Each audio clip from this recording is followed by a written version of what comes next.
Hello guys, welcome to my channel. Another data is very good for our A head market.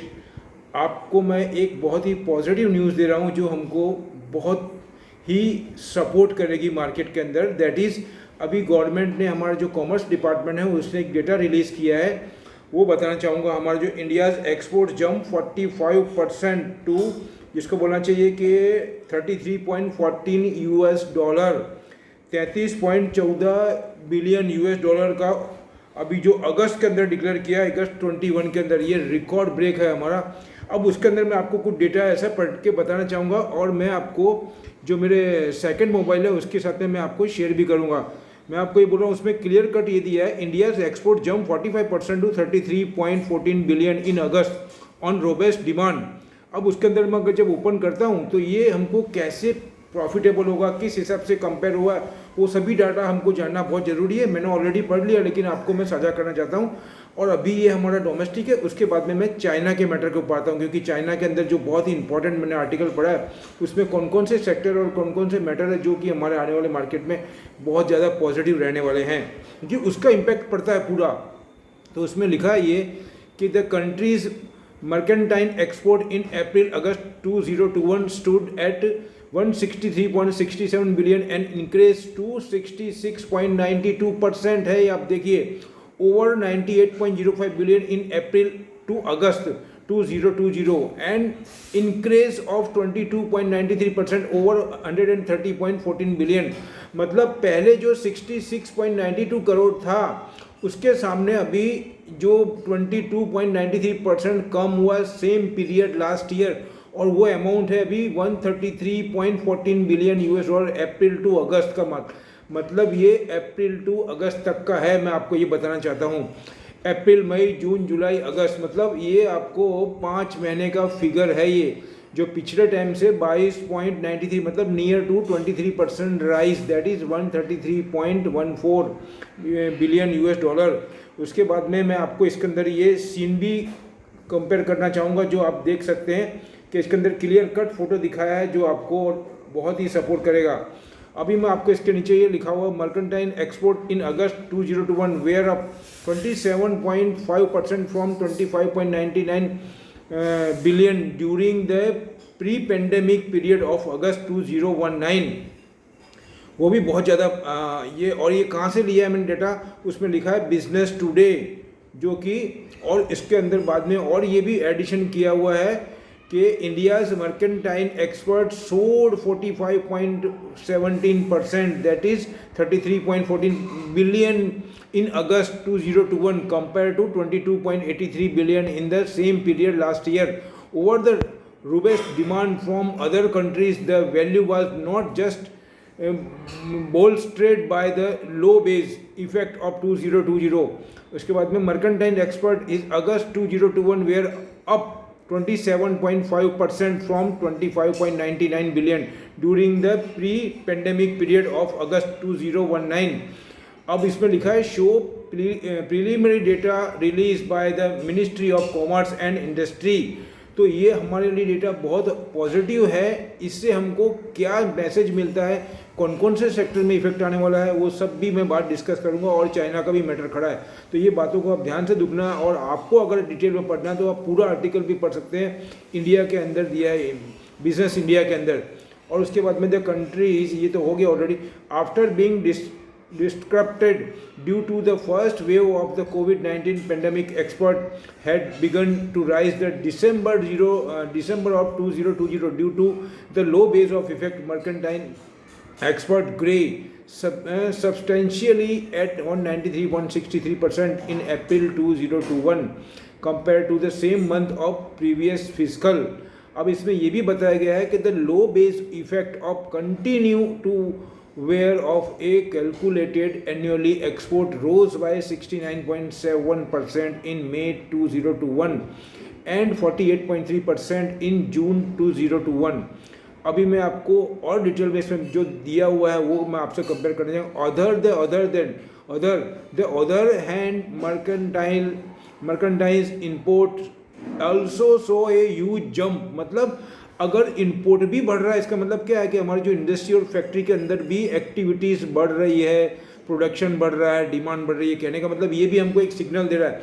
तो जो import हमारा jump हुआ है वो 51.47% टू 47.01 बिलियन इन अगस्त 2021 का आपको बोलना चाहूँगा, जो कि आपको अगेंस्ट 31.03 बिलियन अगस्त 2020 में, मतलब ये भी हमारा 51.47% राइज हुआ import. It is also indication of very fast movement in our industry and factories. तो ये हो गया आपको। उसके बाद में similar to export the low base effect of the last year has continue to wear off import growth has moderated in the past few months. In July, import has grown by 62.9% year on year, while the June it had grown 98.3% year on year। मतलब ये क्या बोल रहे हैं कि आप जुलाई का और जून का अगर देखेंगे तो जुलाई का 62.9% है और जून का तो आप देखेंगे तो 98.3% ईयर ऑन ईयर है। मतलब इसका मतलब ये हुआ कि जो कोविड के पीरियड का जो पोजीशन था वो पूरा का पूरा अभी जिसको बोलना चाहिए कि कंप्लीट होने के उसके ऊपर है, और उसका जो इम्पैक्ट आ रहा है फैक्ट्री के अंदर, इंडस्ट्रीज के अंदर, और उसकी वजह से जो हमारी इकोनॉमी है, और इसको अगर मैं और भी ज़्यादा आपको बताना चाहूँ तो आपको मैं जोड़ूंगा तो आपको कॉन्फिडेंस और बढ़ेगा। जैसे कि जीडीपी अभी 5 दिन पहले डिक्लेयर हुआ 20.1%, जो कि हमारा स्टैटिस्टिकल जो ऑफिस है उसके थ्रू डिक्लेयर हुआ था सेंट्रल की।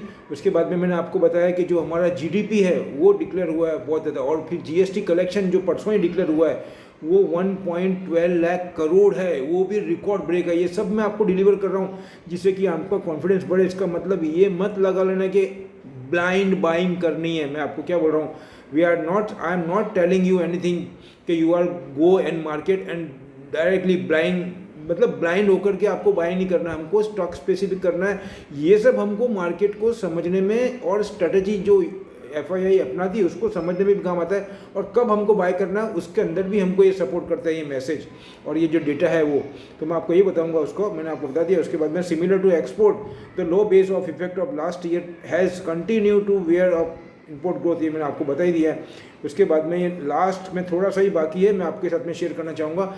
The trade deficit in August 2021 was $13.87 of. ये एक वरी है हमारे लिए, मैं आपको ये बताना चाहूँगा। मतलब still our trade deficit are here, that is 13.87 billion in compare to the trade deficit $8.2 billion in August 2020, क्योंकि उस टाइम तो एक्टिविटीज़ नहीं थी इसलिए पिछले साल डेफिसिट कम थी, लेकिन इस बार एक्टिविटीज़ बहुत बढ़ गई है इसलिए हमारा इम्पोर्ट बढ़ गया है और एक्सपोर्ट हमारा कम होता है। इसके लिए जो डेफिसिट होती है वो बढ़ जाती है। अब मैं आपको बताऊंगा इसमें इट इज़ 8 होगा in August 2020 while it is $55.9 billion during April to August 2021 as compare to $22.7 billion. इसीलिए हमारा जो बढ़ गया है वो ये बताना चाहते हैं अगस्त से लेकर के अभी तक के अंदर $US में 55.9 बिलियन का हुआ है, उसके सामने हमारा एक्सपोर्ट थोड़ा कम होता है। मतलब ये जो डेफिसिट है वो हमको कवर करना है, और चाइना इसीलिए आगे है कि उनका जो इम्पोर्ट है वो कम है और एक्सपोर्ट ज़्यादा है क्योंकि वो मैन्युफैक्चरिंग कंट्री है। लेकिन अब हमारे यहाँ पे भी बहुत ही ज़्यादा कंट्रोल किया जा रहा है सब कुछ, चाहे वो एक्सपोर्ट का फिजिकल डेफिसिट हो या इंटरनल बजट का डेफिसिट हो, उस सभी पे कंट्रोल किया जा रहा है। और इसी के लिए जो गवर्नमेंट का मोटो है वो इथेनॉल के ऊपर आप देखेंगे तो हाइड्रोजन के ऊपर, कार्बन एमिशन के ऊपर, और ज़्यादा से ज़्यादा जो इलेक्ट्रिफिकेशन है, ईवी व्हीकल है, उसके ऊपर शिफ्ट होने की बात कर रहे हैं, जिससे कि हमारा जो मेन जो हमारा सोर्स है मतलब परचेस करने का क्रूड ऑयल का, उसमें जो करेंसी यूज होती है उसको हम सेफ रख सकें, यही मोटो है। तो लास्ट में मैं यही बोलूँगा, ये इतना ही आर्टिकल मैंने पढ़ा था जो आपको बता दिया। अब मैं आपको कंक्लूजन पे आता हूँ, जो मैंने आपको सेक्टर बोले हैं। अब चाइना के अंदर ऐसा बोला जा रहा है कि चाइना के अंदर जो सर्विस सेक्टर है वो बहुत ही रैपिडली ग्रोथ कर रहा है। उसका जो बताया है अप्रैल टू अभी तक का, मतलब उसके अंदर आप बोलेंगे तो 1.3 युआन, अगर मैं उसको डॉलर में कन्वर्ट करूँ तो 437 के करीब बताया गया, $437 बिलियन, इतने का सर्विस का बिजनेस हुआ है। उसके अंदर लगभग 5 से 6% का ग्रोथ बताया जा रहा है। अब सर्विस में कौन कौन सी सर्विस आती है, उसके अंदर सबसे ज़्यादा उन्होंने बात करी है e service, electronic based service, that is जो हम ऑनलाइन पेमेंट करते हैं, ऑनलाइन टिकटिंग होता है, सब कुछ ऑनलाइन होता है उसके अंदर। अब बहुत ही रैपिडली वो उसके ऊपर जा रहे हैं और उन्होंने जो ई करेंसी की बात करी उस पर भी वो बहुत जल्दी से काम कर रहे हैं। हमारी आरबीआई में मिस्टर जो गवर्नर है शक्तिकांत दास जी, उन्होंने भी डिक्लेयर किया है दिसंबर तक के अंदर वो लॉन्च करेंगे, लेकिन हमारे यहाँ पे इट विल टेक टाइम क्योंकि अभी लिटरेसी बाकी है, लेकिन चाइना बहुत रैपिडली काम कर रहा है इसके ऊपर, यही मैं बताना चाहता हूँ आपको। तो मेरा कहने का मतलब यही है कि it's a very important for us such type of data, such type of message, particularly from US, China and our Indian side. तो उसके अंदर उन्होंने कौन कौन से सेक्टर को बोले मैं बताना चाहूँगा आपको। सॉफ्टवेयर उसके अंदर आ गया, उसके बाद में बैंक्स जो है वो बैंक आ गई। तो मेरे को मंडे को बैंक में बहुत ज़्यादा पॉजिटिवनेस लग रहा है क्योंकि सर्विस सेक्टर के अंदर सबसे फर्स्ट नंबर आती है bank. Bank is a purely service based sector my dear. तो अभी 3-4 सेशन से आप देखेंगे तो बैंक को उन्होंने दबा करके रखा है। एक तरफ उन्होंने मेटल को चलाया, कंज्यूमर को चलाया, आईटी को चलाया और दूसरे ऑटोमोबाइल्स को चलाया, लेकिन कंज्यूमर को दबा करके, कंज्यूमर मतलब सॉरी बैंकों को दबा के रखा है। आप अगर पिछले 4 या 5 सेशन से देखेंगे तो बैंक निफ्टी के अंदर ज़्यादा मूवमेंट नहीं हुआ, बीच में ही एक दफ़े 550-600 पॉइंट हुए थे, वो 5-6 दिन की बात हो गई। तो नेक्स्ट वीक में I am very optimistic on bank Nifty. तो बैंक निफ्टी में आपको बताऊंगा बैंक निफ्टी कितनी थी वो भी मैं बताना चाहता हूं आपको। बैंक निफ्टी की अगर मैं बात करूं आपको तो बैंक निफ्टी थी आपकी, जो कि मैंने लिखा हुआ है बैंक 36,761, जो कि माइनस रखी उन्होंने 70 पॉइंट माइनस रखी है फ्राइडे को। ये सब आप पॉइंट समझने की कोशिश करिए। और उन्होंने 277 पॉइंट प्लस किया और निफ्टी को उन्होंने 90 पॉइंट प्लस रखा। इसका मतलब क्लियर कट है कि 36,761 का मैं मान के चलता हूँ, 36,700 मतलब 10 या 15 का आप स्टॉप लॉस लगा लीजिए और उसके बाद में 37,700 या 800 मतलब 800 पॉइंट से ज़्यादा का मैं उसके अंदर बुलिशनेस देख रहा हूँ। किसमें? ये बैंक निफ्टी में। और ऐसा हुआ तो मैं कल बैंक निफ्टी की और स्टडी करके एक सेपरेट वीडियो बनाने की बात करूंगा, आपको कल डिलीवर करने की कोशिश करता हूं। तो ये बात ध्यान में रखना, ये मेरे आपको जो डिलीवर कर रहा हूं ये बहुत पॉजिटिव पॉइंट है सर्विस सेक्टर के अंदर। जो दूसरा मैं आपको बताना चाहूँगा, रिलायंस ने मतलब अबाउ 1 करोड़ 1 करोड़ 15 लाख 20 लाख से भी ज़्यादा, मेरे को एग्जैक्ट फिगर याद नहीं आ रहा है अभी, लेकिन वो अबाउ 1 करोड़ है। 1 करोड़ से ज़्यादा भी उन्होंने जो जस्ट डायल है उसके शेयर परचेज कर रहे हैं, उनकी जो पेरेंट कंपनी है उन्होंने रिलायंस की। इसका मतलब क्या है, आने वाले टाइम में उनका कुछ पोर्शन उसका हुआ है। अब आने वाले टाइम में मुझे ऐसा लगता है कि वो ई सर्विस में ही है और इलेक्ट्रॉनिक बेस है और इन्फॉर्मेटिव है। उसको देखते हुए मुझे लगता है मुकेश अंबानी का जो ग्रुप है वो शायद इसको बहुत एग्रेसिव होकर के बाय करे। इस डील से हमको ये मालूम पड़ रहा है कि ई कॉमर्स में कितनी डिमांड है। तो हमको जस्ट डायल पे भी बहुत ध्यान रखना है, फिर उसके बाद में इंडिया मार्ट पे ध्यान रखना है।